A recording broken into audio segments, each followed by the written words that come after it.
I am back with another Destiny 2 video. All of the TWABs lately have been pretty good, except for the Thanksgiving one, which was expected, and DMG seemed to indicate that today was going to be pretty hefty, despite the fact that, no, it's not a full armor TWAB, they're just talking about some armor things. Today is Destiny Star Horse Day, as we see over here, and I might make that Star Horse image my thumbnail just because that's all anyone can talk about is the giant Star Horse. I wrote about the Halo weapons, sort of Halo weapons, like the Halo skins kind of coming in the upcoming content, but we will see if they talk about any of that here because those were official screenshots, so they might as well talk about them. So let's get into this here. This week at Bungie we talked 30th anniversary release, yep, Moments of Triumph, Trials Labs, Freelance, and QOL Quality of Life updates. Welcome to our final TWAB before the 30th anniversary release. It's an exciting time, just a few more days staying between you and some fresh Destiny 2 experiences. We have some fun news to get through today, so let's get to it. We'll start you off with a recap of the Game to Give charity announcement, some news on Trials Freelance, and a few fun passionate previews. So they're doing this big Game to Give charity events with a bunch of creators and people that you should definitely check out. The multiplayer emotes and stuff they have for this are pretty good. The ship is really good. That's actually quite good. I love the way this ship looks, and I know it's a heart. It's just a very good looking ship, so I approve of that. And yeah, you should check all this out.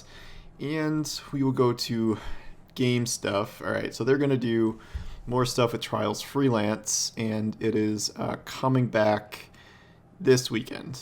All right, so hey all, we've got some Trials of Osiris quick hits ahead of the December holidays to share with you. Well, this will be a brief update before we take an end of year break. We're excited for the upcoming Trials Labs before the end of the year. This week is Trials Labs Freelance, a separate node where everyone playing queues by themselves. The mode is perfect if you don't have a regular team, but may even be a space for you to find other players to party up with for some flawless success in the team mode. This week is also a Labs where we do not require the Trials intro quest to launch into the nodes. The only requirements are owning Beyond Light and being at 1290 power level or higher. While Trials can be a bit competitive, we hope this variation will open up PvP to more players and introduce them to some sweet rewards and fuel more desire to give the Crucible a try from time to time. I don't even know what the Trials intro quest is anymore. Like, I remember when they introduced that, but I don't actually remember what you have to do to unlock it. I know it was something to prevent cheating or something, but I think they want to up the player population because it's probably been significantly down with nothing else to do in the game lately. So that goes. December 16th will be our last TWAB of the year, so we are announcing this well in advance. On December 31st through January 3rd, we are running another Trials Labs Freelance. If you'd like to ring in the new year alone, sad. We've got the playlist just for you. Wait, no, that's a sad way to look at it. If you're looking for a playlist that you can enter solo and potentially meet lifelong friends in, or lifelong enemies, we've got the playlist just for you. Expect an additional capture zone and Freelance in early February before the Witch Queen launches. We'll also be looking at map rotation in the Trials playlist over the next few months, starting with pulling lore, performing maps from rotation. Stay tuned for future announcements. All right. Everyone likes Trials Freelance, and I'm not surprised to see them bringing them back a bunch, and I would expect to see that kind of fairly often as we go forward here. Moments of Triumph. Yeah, I have a lot of questions about this, considering they separated it out from the usual solstice holiday, so we'll see how this goes. Yes, Moments of Triumph. It's one of our favorite times of the year, looking back at all our accomplishments of the past year and celebrating how far we've come, while knowing we still have so far to go. This year, we hope Moments of Triumph will be the perfect complement to the 30th anniversary release. Between your dungeon runs or your adventures in Dares of Eternity, we have a collection of rewards for you to earn in-game, showing your dedication over the last year. Of course, someone just Colin texts me, Le Monarch ornament coming Tuesday. He's skipped ahead. Okay, well, he's spoiling the TWAB, so that is a very big deal. He's so excited. It was all caps. It has been forever. Now, Le Monarch Catalyst, maybe? Anyway, what are we talking about? Oh, yeah. Of course, if you complete all required triumphs and collect all the rewards, you will unlock the MMXXII seal and title. Before you do a quick preview of rewards, we'd like to pass the mic to the dev team to explain some of the inspirations behind this year's design. Team, Moments of Triumphs is always special for us, but this year it hits different. Not only are we celebrating your incredible achievements across the solar system and dimensions this past year, dimensions? I think that's a 30th anniversary hint. But we also got to celebrate a triumph of our own, Bungie's 30th anniversary. One might argue that's twice as much celebration as last year, and you know what? You'd be right. What does that mean? We've channeled the celebratory spirit into this year's new MOT crest in a few fun ways we thought were worth sharing. 3 swords rest in the top right corner in honor of our 30th anniversary, each a decade of doing what we love and being inspired by you. Flowers spring to life across the crest, honoring heroes lost, embracing change, symbolizing growth across seasons. The Guardian ship lifts off toward new adventure in the lower left corner, beyond the unforgiving cold of Europa, to explore the stars once more. There are other secrets to uncover, of course, but we'll leave that to you. Wait, what? Secrets in the logo, or just secrets in general? Okay. Wait, that's not what they were describing. Is this a different crest? Is there another? I don't know what's going on here. Are they hiding it? Okay. If you're looking to show your Guardian prowess in the real world, that's a cool sparrow, by the way. I like that. We have a new round of Bungie rewards for you to unlock and purchase from the Bungie store if you so desire. With our yearly t-shirt offering, we also have the Moments of Triumph seal pin for your jackets, pin boards, or whatever you stick these things on. Yeah, I never know what to do with those. There is one last Bungie reward that could be unlocked, taking the form of a coin you remember from years past. Are they going to have strange coins in the anniversary event as like a seasonal currency kind of thing? Oh, that's hilarious. I'm assuming that, but we'll see. Your yearly quest for the Moments of Triumph t-shirt begins next week when the 30th anniversary goes live. Okay, so that really didn't describe much of what we're doing, but okay, that's a good look at some of the rewards at least. Armor mods update. Let's talk Glam. Okay. Does that mean, is that Glimmer? So are they going to not cost Glimmer? Perfect. Kicking off our list of quality of life updates, otherwise known as quality of life. I can't say QOL. That's like a weird acronym to say out loud. The team has been working on a change that many of you have been asking about for a while. Have you ever been tinkering with your armor mods and thinking, well, this is taking quite a bit of Glimmer, or even running out in the process? Well, starting on December 7th, this will no longer be an issue. Starting next week, you can swap out your armor mods instantaneously at any time with no Glimmer or currency required. The goal of the team is to better enable build crafting on the fly, whether you be loading into a PvP match or prepping for a Nightfall. Okay, so what I heard from the API guys is that if Bungie did this, if Bungie made mods free, then they could put that functionality in like the API loadout system, and then you could instantly kind of swap full loadouts, including mods. So I'm very curious, A, if that's mentioned, and B, if the API guys like Dim and whoever does loadouts, I forget who all does that, that could be a really big deal. So we'll see what happens. All right, we've also seized the opportunity to make free and reversible socket actions available to all third-party Destiny 2. Oh, here we go. Destiny 2 apps starting on December 7th. So in addition to equipping gear and transferring items to from your vault, your favorite D2 apps will be able to apply Armor 2.0 mods, weapon perks, shaders, ornaments, and ghost projections on your behalf. Yep, so that means essentially loadouts. That's, I mean, third-party loadouts, but still loadouts. That's pretty good. While this may not be a solution to every buildcraft feedback item, it is a step forward as the team looks to dialing in build crafting and loadout opportunities for Destiny 2 in the future. The team will also be looking at artifact mod resets and costs in the future, but general armor mod swapping is a great first step. Oh, right, yeah. Is the artifact mod resets in the future of the Witch Queen? Because that would be ideal. Very tired of that. As we said earlier, this enables third-party community apps to change mods at the tap of a finger on your phone or screen or click of a mouse on browsers. We're excited how our community will take advantage of this, and as it could open the door for potential loadouts for things like Nightfall or PvP modes. So yeah, that's a really huge deal. The third-party apps are going to be essential for this now, and like it sounds like they're like, yeah, we're gonna make this in game eventually, but they're just opening that functionality up to the third-party apps first. I mean, if you're like a avid Destiny player, you're probably already using third-party apps to like move stuff around, because like Destiny still does not have a way to, you know, easily swap stuff between characters or from your vault unless you literally fly somewhere. So they've already been relying on these third-party apps for inventory management so far. So relying on them for actual build saving is a pretty big deal. Yeah, that might be the biggest reveal of this whole thing at the old it's said and done. Oh, this is why they're asking for the API guys. Okay, we'd like to take a moment to show some appreciation for API developers out in their communities. While we featured some through community-focused articles in the past, we'd like to grant an in-game emblem to celebrate them and their work. It may be a small token of appreciation, but we hope it's worn with pride. Here's a quick preview of the Parallel Program emblem. Ah, man, do I gotta build my own API thing to like get one of these emblems now? I have the video one and the fashion one, and I need the art one, and now I need this one. Gotta build a whole API thing myself. We'll see how that goes. Running around the Cosmodrome, notice this emblem, show some love, and do a little dance. Emote away so these creators feel some love. Give the stuff a shout out on social media, and they're reaching out to people. All right, patch note preview.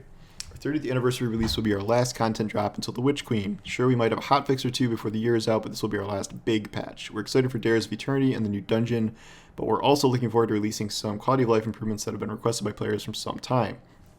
Alright, so what's this going to be? Is this going to be no blues? I doubt it. Photosensitivity changes, screen explosions, reduce the bright flash intense glows, updated near fade on particles, Hive Headshot and Darkness Blast, Hive Headshot VFX intensity reduced, Hive Darkness Blast destination and projectile intensity reduced. Are these? I didn't. Okay, this is like a accessibility thing. Okay. Taking projectiles and muzzle flashes, arc rifle, taken slug rifle, necromancer VFX reduced intensity, normalized lights, hollowed layer. Wow, there's a lot of these. Okay, so they're reducing a lot of screen effects for people that are photosensitive. In short, they are kind of just reducing the intensity of all this stuff so it is less harmful. Okay, that's good. I hope that helps people. Blind Well. Dreaming City weapons now drop more frequently upon successful Blind Well completions. Well, they can't drop less frequently. If you're looking to round out your Dreaming City weapon collection, we highly recommend giving the Blind Well a few runs. See how that goes. Exotic ornaments, previews, and purchases. Starting next Tuesday, we'll be we'll be adding a new avenue for players to discover and acquire exotic ornaments. Okay. While players may still hop into the Eververse to purchase exotic ornaments, they will also be visible and purchasable when inspecting a given exotic weapon or armor piece. Yeah, I've never really understood why they don't do that. As an example, Le Monarch will be receiving a sweet new ornament in the 30th anniversary release thanks to a recent community poll for future ornaments. When booting up D2, you can inspect your beautiful bow, tab down to the ornament section, and purchase the ornament straight from the weapon itself. For armor pieces, this can be done either by inspecting the armor itself or through the Guardian appearance screen. Ooh, it's pretty good. Very pink, keeping with the Void theme. I obviously am going to buy that because the Monarch is great. Featured ornaments may be purchased with silver. If the ornament is available for Bright Dust in a given week, it will also be available for Bright Dust in the inspection screen.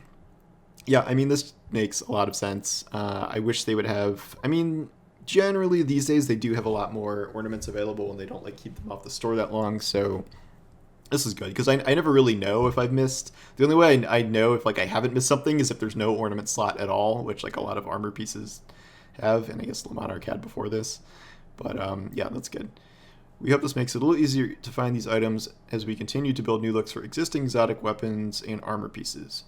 Rusted Lands, bring back the booms. Fixed an issue where dynamic objects like barrels or bricks with physics and hive exploding objects were missing from this map. Alright. The Corrupted, General Strike fixes. Okay.